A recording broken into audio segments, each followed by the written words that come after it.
troisième, fonction affine. Correction de l'exercice 56. On vous demande de tracer dans un même repère orthogonal donc les représentations graphiques de f, de g et de h, avec f dont l'expression est 2x plus 7, g 2x moins 3 et h 2x. Et que peut-on remarquer? Alors déjà, rien qu'en lisant et en écoutant, peut-être que vous aviez lu mais vous n'aviez pas fait attention, qu'est-ce qu'on peut remarquer? Eh bien 2x, 2x, 2x. C'est quoi 2? 2, c'est le coefficient directeur. Elles ont le même coefficient directeur. Ça veut dire que les droites, elles ont la même direction. On va voir ce que ça signifie concrètement dans notre repère. Donc, voici la correction du manuel. Donc, f est une fonction affine, car elle est de la forme. F de x égale mx plus b, ou plutôt mx plus p pour nous, avec 2 de coefficient directeur et p d'ordonnée à l'origine. Ok, donc sa représentation graphique, c'est une droite. Donc là, elles sont déjà tracées, on va voir comment on va les tracer. Donc par exemple, on peut trouver les coordonnées de 2 points. Eux, ils ont fait pour 0 et 1. Donc ça nous fait 2 points de coordonnées 0, 7 et 1, 9. Ok. Donc premier point,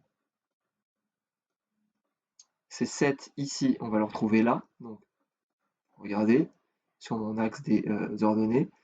1, 2, 3, 4, 5, 6, 7, 7, mon premier point, 0, 7, et mon deuxième point, 1, 9. Ok, après on aurait pu choisir d'autres points, mais en tout cas on voit bien que tous les 2, tous les 1, on monte de 2. Vous voyez, j'avance de 1, j'avance de 1, je monte de 2. C'est vrai partout.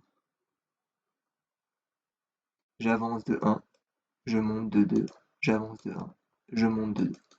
Ok. Donc ensuite, pareil pour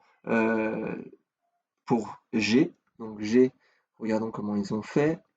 C'est toujours la même histoire. C'est une fonction affine car elle est de la forme f de x égale mx plus p. Donc sa représentation graphique est une droite. On peut choisir des coordonnées. Donc ça va nous donner deux nouveaux points, 0, moins 3 et 0, moins 1. Hein, si on calcule ici f, g de 1, ça donne moins 1, si vous avez fait le calcul. Donc on va placer notre droite. Notre droite, elle démarre en 0, moins 3. D'accord? Pourquoi 0? Pourquoi moins 3? Ben, c'est le moins 3 qui est ici. C'est l'ordonnée à l'origine, donc 0, moins 3. Et ensuite, tous les 1, on monte de 2. Tous les 2, on monte de 2. Donc après, sinon, vous avez le point D de coordonnées moins 1, 1, moins 1. Et enfin, la dernière fonction, h. Ok, donc h, sa représentation graphique est une droite, c'est une fonction linéaire car elle est de la forme f de x égale mx. Hein, eux, ils ont mis ax. Donc, sa représentation graphique est une droite passant par l'origine du repère. On a déjà le point d'origine, 0, 0. Et là, ben pour 1, on a donc f de 1 égale 2. Et on va avoir un deuxième point de coordonnées 1, 2, qui nous donne ça sur le graphique. Donc, on part de l'origine et un deuxième point, 1, 2 ici. Ok. Et donc, qu'est-ce qu'on remarque?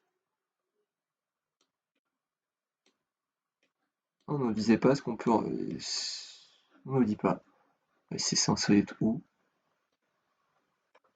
Ah, j'ai un problème là. Voilà. Je peux pas récupérer ça. Ça m'exaspère. Je vais cacher ça, ça n'a rien à voir. Donc, qu'est-ce qu'on peut remarquer sur ce graphique? Bien que les droites sont parallèles. Mais pourquoi elles sont parallèles? Ces représentations graphiques sont des droites parallèles, effectivement. Pourquoi? Eh bien parce que les fonctions sont affines et elles ont toutes le même coefficient directeur. On a m, ici a, qui est égal à 2. Elles ont toutes le même coefficient directeur. C'est ça qu'il faut dire. C'est pour ça qu'elles sont parallèles. Si elles ont le même coefficient directeur, les droites sont parallèles.